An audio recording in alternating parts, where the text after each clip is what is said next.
Fala, professor! Vinícius Diamantino, da De Prof para Prof aqui. E esse vídeo vai ser um pouquinho diferente dos vídeos que a gente está acostumado a mostrar aqui no canal.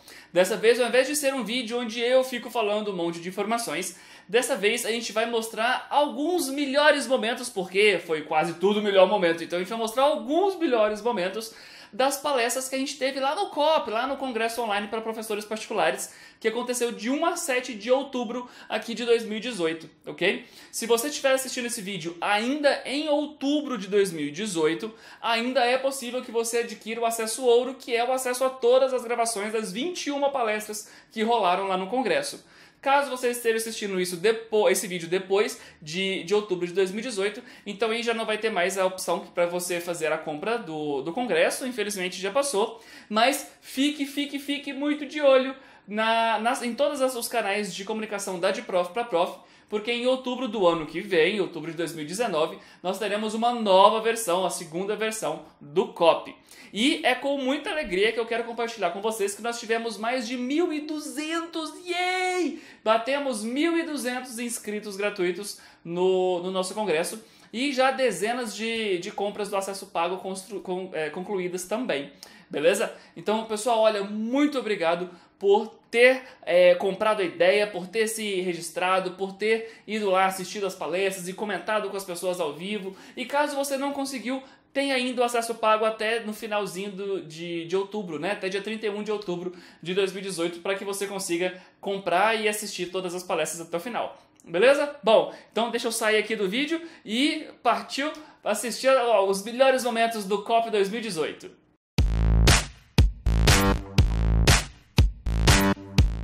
Pessoal, os alunos de vocês também têm, tá? Então, eles estão nas mídias sociais, eles estão no WhatsApp o tempo todo, né? Inclusive nas aulas de vocês, creio eu, tá ali o celular, tremeu, vai olhar ali a notificação, não, um negócio importante, eles conectados o tempo todo, vocês precisam se conectar. Ok? Creio que vocês realmente estão cada vez mais olhando com outros olhos para as mídias sociais principalmente, tá bom? Que isso daí vocês não fazem ideia do divisor de águas que pode ocorrer. Como então o marketing digital ele pode ser o seu aliado? Existem duas coisas que eu gosto muito de utilizar. Aqui, como o nosso tempo ele não é tão longo, né? Mas são coisas essenciais para a gente utilizar e ter resultado com marketing digital. Um deles é o inbound marketing, não sei se você já ouviu falar, mas você não precisa necessariamente conhecer e nem saber falar a palavra, mas é justamente quando você consegue atrair alguém através de algum conteúdo, até ele ser o seu cliente que vai ficar encantado com tudo aquilo que você está oferecendo para ele, ou até mesmo indicar para alguém. Isso daí é o melhor dos mundos. E isso a gente utiliza muito também nas mídias sociais, ok? E aí eu preparei aqui um passo a passo aqui para vocês do que seria, e a gente vai conversando sobre também, levando aí para os exemplos. Então, como é que funcionaria a questão do inbound marketing?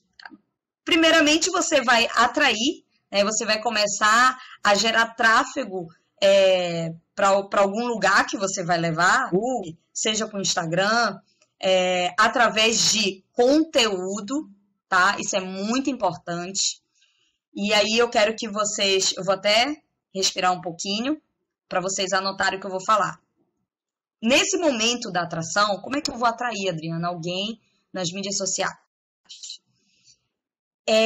Pensem sempre no que as pessoas precisam saber e no que as pessoas querem saber. Existem muitos profissionais que se perdem nesse caminho porque eles acham que essa pessoa precisa saber de tal assunto. Mas não é o que ela está procurando, não é o que ela está pesquisando. Tá? Então, primeiramente, você tem que colocar o que ela quer saber. O que ela está procurando? Lembra quando eu falei lá do Google? O que ela está pesquisando? trabalha muito esse conteúdo. E as perguntas, quando você faz uma postagem com uma pergunta, e que geralmente essa pergunta é do seu aluno ou possível aluno, ela se conecta muito mais com ele. Então, vamos dizer, tá? Que você coloque algo assim. Já imaginou estudar... É só um exemplo, tá, pessoal? Já imaginou você estudar 4 horas por dia e conseguir um resultado numa aprovação numa média de 5 meses? Enfim. Então, eu tô chamando a atenção dele, eu tô dando um prazo para ele, eu tô falando que vamos dizer que essa pessoa ela não tem tempo, ela não consegue estudar, e eu tô oferecendo um resultado. Então, isso daí pode ser uma forma de eu atrair esse tipo de cliente, ok? Então, essa atração ela é necessária. Vou fechar nesse momento? Talvez. Alguém pode se interessar, te perguntar preço, perguntar como é, fechou. Pode ser que isso aconteça, ou não. Ou então, ele está por ali, ele vai ficar te observando, e nessa hora seria interessante você trazer para ação, que é quando a gente vai converter ali para lead. Leads são aquelas pessoas em que estão interessadas no teu negócio. E aí você tem um contato dela. Então, vamos dizer o seguinte. Vamos dizer que você faz uma chamada bem atrativa. E aí, no final, você chama para o WhatsApp. Quer saber mais? Ou quer participar da minha lista de transmissão, onde eu dou dicas, eu dou informações? Manda um WhatsApp para mim e tal. Aí, pá, ele entrou no teu WhatsApp. E ali, quando você tem um contato dele, o que você começa a fazer? A se relacionar com o seu contato, seu cliente, tá? E aí você vai começar a esquentar, você vai começar a dar informações e é onde a mágica do marketing acontece, começar a gerar necessidade onde ele nem sabia que tinha. Quer ver um exemplo de necessidade? Há uns anos atrás, e não muitos anos, vocês se imaginavam, vocês sonhavam com o smartphone, ou vocês sonhavam com o WhatsApp, vocês sonhavam com o Instagram. Percebe a necessidade que gerou, que trouxe para o teu mundo? É essa necessidade que tem que gerar para o teu possível cliente, ok? E aí, do relacionamento... não tem que ficar só na amizade, né? A gente tem que chegar no casamento. O casamento é quando você vende. E é a hora que você mostra para ele a solução e você já chega para a ação e mostra o que você tem para ele. E aí, daquele momento em que você vende e você entrega aquilo que ele estava esperando e supera as expectativas, é quando você começa a fidelizar e gerar um encantamento no teu cliente. E no final, a gente sempre faz o quê? Recapitula. A gente vai analisar todo esse processo, desde a atração, dos leads que você conseguiu, e o momento da venda. Por que a gente precisa analisar?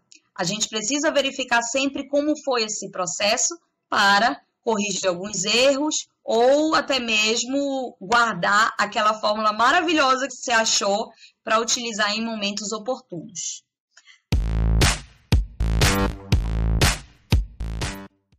Bom, hoje nós vamos falar sobre como criar o seu curso online do zero. Eu sou Alexandra Caetano, sou designer instrucional, especialista em educação à distância e trabalho há 19 anos com isso. Mas bem antes de trabalhar com educação à distância, eu trabalhava com ensino presencial. Sim, fui professora durante muitos anos e trabalhei com aula particular, mas não sei quantos. Imagina que para poder chegar no online, o primeiro passo foi realmente começar a pensar como poder passar esse conteúdo de uma forma interessante, engajadora e motivadora para os meus alunos. Daí para o online foi um passo. Então vamos lá. Por onde que você vai começar? Bom, você vai começar pensando no lugar que você está mais confortável. Ou seja, qual é a sua expertise? Qual área em que você tem facilidade de atuar? Qual área onde você consegue realmente se sentir confortável ao ensinar determinado conteúdo? Tá? Dentro da sua especialidade, certamente tem alguns conteúdos dos quais você gosta mais e outros com os quais você não tem tanta afinidade assim. Pois bem, esses temas que você tem maior facilidade são exatamente aqueles por onde você vai pensar em começar. Ah, mas é aí que está a questão. Será que é realmente esses temas que as pessoas querem escutar de você? Então, tem 3 perguntas-chave para você saber por onde você vai começar. Se você vai pensar por onde começar, a primeira coisa é você imaginar qual a sua expertise e qual a área que você tem mais facilidade. Qual aquela onde você se sente mais confortável em ensinar? Com certeza, você vai ter vários conteúdos com os quais você tem maior facilidade e outros que você prefere não olhar, pelo menos não de cara. Você até topa ensinar eles, mas não é a sua preferência. Pois bem, mas esses que são a sua preferência, você tem certeza que são aqueles que as pessoas querem escutar de você? Pois bem, para resolver esse problema, nós temos 3 perguntinhas-chave que vão te ajudar a definir o que realmente é importante e interessante para você começar. Primeira coisa, quais os temas chamam mais atenção das pessoas? O que as pessoas te procuram para poder realmente você ensinar para elas? Quais são aqueles que geram maior dúvida? E quais são indicados como os mais difíceis? Onde que os seus alunos normalmente tropeçam ou têm uma dificuldade maior? Como que funciona isso na hora que você está ensinando? Eu tenho certeza que você tem alguns temas que você identifica. Ah, é esse aqui que vai, né, dar um bom assunto para a gente poder começar. Então, perfeito. Mas vamos adiante. Eu acredito que mais do que só escolher um tema, é importante que você trace um mapa de ideias.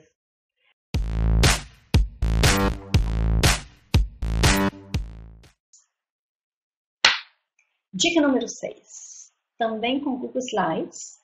Isso aqui agora é um complemento de dentro do Google Slides, tá? Ele se chama Pear Deck. Vocês podem ver o nomezinho, tá bem aqui. Então vamos lá, vamos tentar circular esse nome aqui. Isso mesmo, ótimo. Tá? Então o Pear Deck, ele funciona da seguinte forma. Você lá dentro do seu Google Slides, você criou a sua apresentação, os seus slides, aí você instala, você vem em ferramentas. Seriam ferramentas? Não, são ferramentas não, são complementos. Você instala complementos e o complemento é chamado Pear Deck, também é gratuito, ok? O que esse Pear Deck faz? Ele te dá a possibilidade de você inserir na sua apresentação alguns slides interativos. E aí aqui eu achei que fica muito legal quando você está dando uma aula particular para grupos pequenos, 2, 3, 4 alunos, você pode criar alguns slides, né, para te guiar durante a aula. Isso pode ser numa aula online ou uma aula presencial, ok, gente? Então, você cria alguns slides em que os alunos vão participar utilizando o celular deles. Depois que você inserir um slide interativo na sua apresentação, nesse caso, eu inseri um slide interativo com verdadeiro e falso, ok? No dia da aula, eu vou clicar aqui em Present with Pear Deck. Apesar de tudo estar aqui em inglês, você pode editar, ok, gente? Pode editar e escrever em português aqui em cima sem problemas. Então, no dia da aula, eu clico para apresentar com Pear Deck. E aí, os alunos, eles vão utilizar aqui e eu vou ver quantos alunos acham que isso é verdadeiro, quantos alunos acham que isso é falso. Eles vão interagir com a sua apresentação.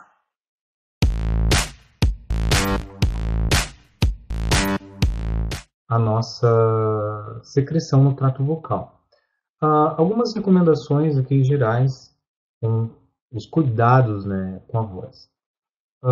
É sempre importante você evitar tossir. Então, se você estiver doente e tal, você puder se poupar nas aulas de falar e tal, é melhor, porque a tosse ela é muito agressiva para a prega vocal, é um choque, as pregas vocais se batem com muita força.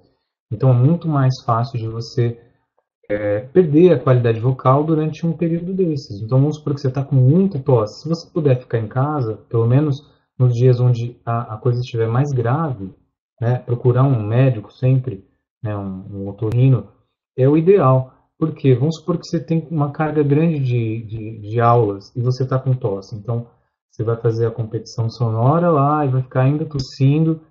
Nesse uma semana, você pode, de repente, acabar adquirindo uma doença da voz, né? Como uma fenda, um nódulo, enfim.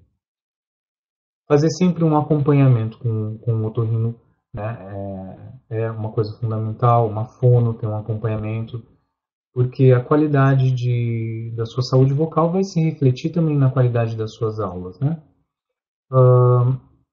Quando você estiver, por exemplo, tendo problemas na voz, né, mas você desconfia que pode ser, por exemplo, um refluxo, né, aí o ideal não é nem o otorrino, é um gastroenterologista, né, porque o que acontece? Uma azia, um refluxo, ela pode causar danos à sua voz? Pode, inclusive ela pode causar um pólipo, né? E aí você vai ter um problema na voz por uma questão, às vezes, alimentar, né? Ou uma questão a questão na hora de dormir, né? Não usar um travesseiro adequado e tal, que pode, a posição, às vezes, que a pessoa, ou jantar e já dormir em seguida, não esperar fazer uma digestão. Dormir bem é algo que nos dá uma qualidade vocal impressionante. A pessoa que dorme poucas horas pode ter um desgaste maior. Por quê? Porque o músculo não se recupera, né? Fica cansado de falar o dia todo e a pessoa não dá as devidas horas de descanso. Então, isso vai causar esse problema. Fazer um repouso vocal quando necessário. O que quer dizer isso? Bom, uma dica que eu dou é, na hora do almoço, por exemplo, é um horário que você não precisa falar, né? Até é bom evitar, porque quem fala de boca cheia acaba entrando aquele grãozinho de arroz na prega vocal, e daí pode ser bem, né, desastroso. Então, isso é importante. Utilizar, por exemplo, a hora do almoço ou fazer pequenos intervalos para fazer um repouso vocal. O que é repouso vocal? Basicamente, é ficar em silêncio. Então, muitas vezes, entre uma aula e outra, às vezes você tem uns 15 minutos, ou uns 10 minutos, uns 5 minutos, fica em silêncio. Vai para algum lugar onde você não vai conversar com outros professores, né? E aí você dá uma descansada, aproveita para tomar uma água, né? Isso são hábitos saudáveis que vão refletir numa qualidade, né, para a sua voz. Respirar ar puro, né, evitando fumaça, poluição, cigarro. Evitar o pigarrear, porque pigarrear é um hábito. Né? Geralmente a pessoa que tem pigarro, ela faz isso. Só que o que ela não sabe é que pigarrear produz mais pigarro. Também evite gritar, tossir, né? Todas essas ações que são agressoras. Agora a gente vai falar um pouquinho de hidratação. Beleza. E calma que eu vou ainda passar umas técnicas vocais aí para vocês, umas coisas, né, que é o grande finale aí da nossa palestra. A hidratação, nós temos dois tipos de hidratação. A hidratação direta e a hidratação indireta. Aí você deve estar pensando, né? A hidratação direta é quando eu tomo água. E a hidratação indireta são as moléculas de água que vão chegando no meu corpo pelo ar. Mais ou menos. A hidratação indireta é quando você toma água. Acredita? Por quê? Porque você toma água, esse líquido, você vai fazer uma ingestão desse líquido, então aí ele vai, né, passar pelo seu estômago, e aí depois disso ele vai para a corrente sanguínea e vai hidratar seu corpo. Então essa é uma hidratação indireta. Falando de hidratação indireta, é legal você dar preferência sempre para sucos cítricos, tá? Porque eles vão promover um fator maior, né? Uma maior hidratação, a não ser que você tenha refluxo. E também chás podem ser muito bons para hidratação, né? Porque tem pessoas que não gostam muito de tomar água, então os chás podem ser grandes aliados, desde que não sejam chás que contenham cafeína, porque a cafeína vai ter um fator diurético, e aí ela vai acabar desidratando.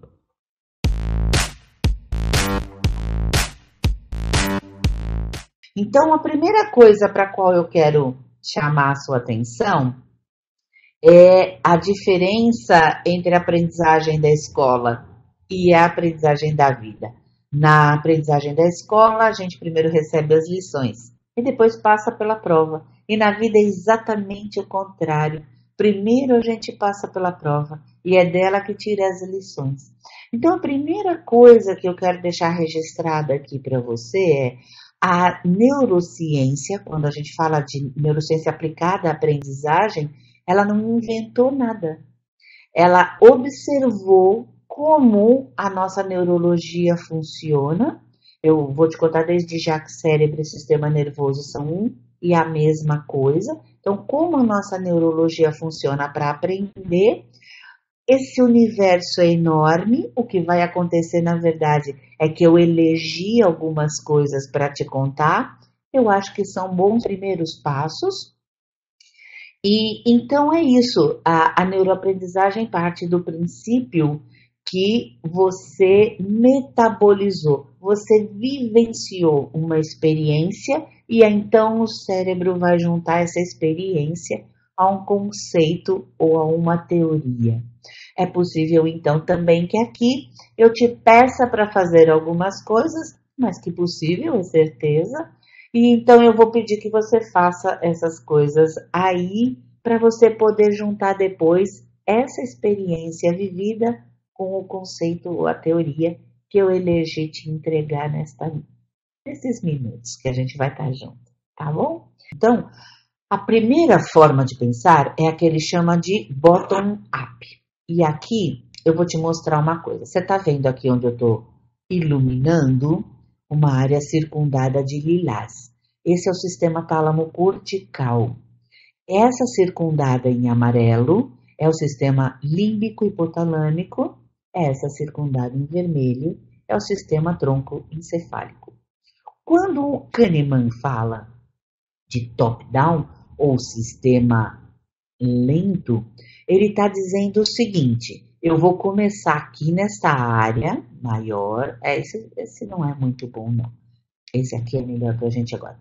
Eu vou começar aqui nessa área top, né? Ou seja, o córtex. Vou te explicar para que serve cada uma, para você entender melhor o sistema top-down e bottom-up. Esta área mantém a máquina ligada e funcionando. Esta área é o processador, esta área é o HD, onde estão guardadas todas as informações e conhecimentos que a gente acumulou durante a vida e ainda vai acumular. Então, quando ele fala de top-down, ele diz: eu venho aqui nesta área aqui em cima, no topo, e seleciono e classifico e escolho o que eu quero. Quando eu aponto, são essas outras áreas aqui que respondem pelo movimento. Eu não sei como o meu corpo faz para levantar minha mão e apontar numa determinada direção. Então, o down é a parte automática do cérebro. Se você procurar na internet o Novo Inconsciente, do Marco Caligari, é um livro recente, ele vai te contar que o novo inconsciente não é o inconsciente do Freud. O inconsciente do Freud era subjetivo, abstrato e intangível, uma ideia. O novo inconsciente são estas duas áreas aqui, as áreas autônomas do cérebro, tá certo? Bom, agora o que eu preciso te contar, e depois a gente vai usar isso no resto da nossa conversa. Veja,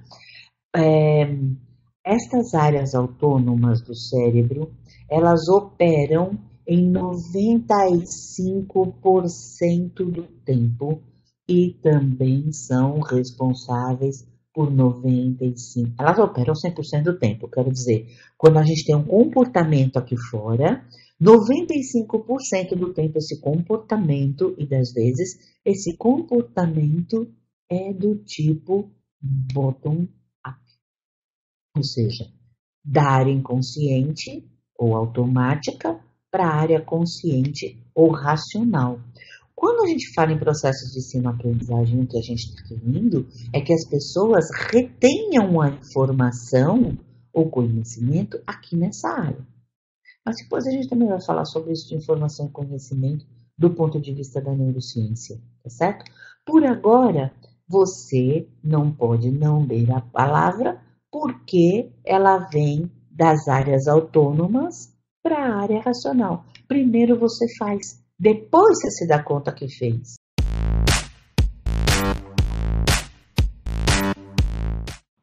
Bom, então como que nós podemos ensinar o aluno com autismo? Fazer uma adaptação das atividades e o uso de materiais concretos. Como eles têm uma dificuldade no pensamento abstrato, nós temos que fazer coisas muito concretas, que a criança consegue sentir, que ela consegue pegar. Então, eles por questões também comportamentais, eles têm dificuldade, às vezes, de aprender tradicionais e também muito abstratos. Então, nós temos que adaptar, muitas vezes, as atividades para o nível de aprendizado deles.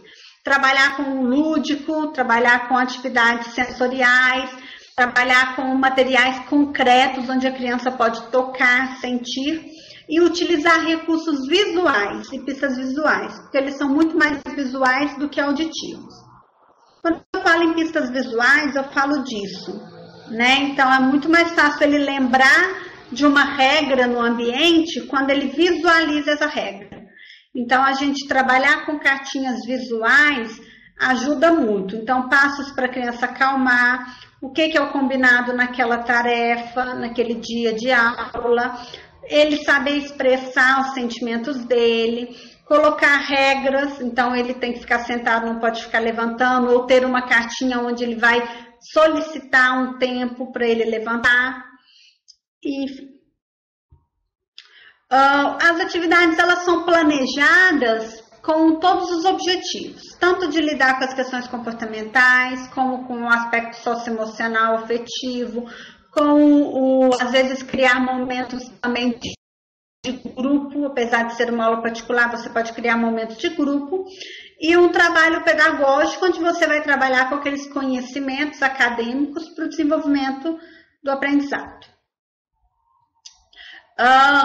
Respeita a condição humana, uma abordagem vivencial, então trabalhar sempre experiências reais, que são mais eles assimilarem aquele conteúdo. Ensinar a criança a se comunicar é fundamental, então eles têm déficit na comunicação, então nós precisamos criar recursos e estratégias de comunicação com eles, entender alguns aspectos importantes na relação professor-aluno, então é importante que o professor conheça sobre o autismo, mas principalmente que ele conheça previamente o perfil daquele aluno com autismo. Então, conhecer o aluno permitirá que ele reconheça momentos de ansiedade, reduzir a pressão nas situações ou nas tarefas, fazer aquela análise funcional da conduta, que é aquela tabela que eu mostrei, respeitar o tempo limite da criança dentro da sala ou da atividade, compreender como que é o funcionamento sensorial dele, às vezes o que pode ter naquele ambiente que está interferindo no aprendizado e no comportamento dele, e oferecer um ambiente previsível e estruturado. Então, agora a gente vai terminar uma atividade, vai entrar em outra, e sempre antecipar para a criança o que vai acontecer.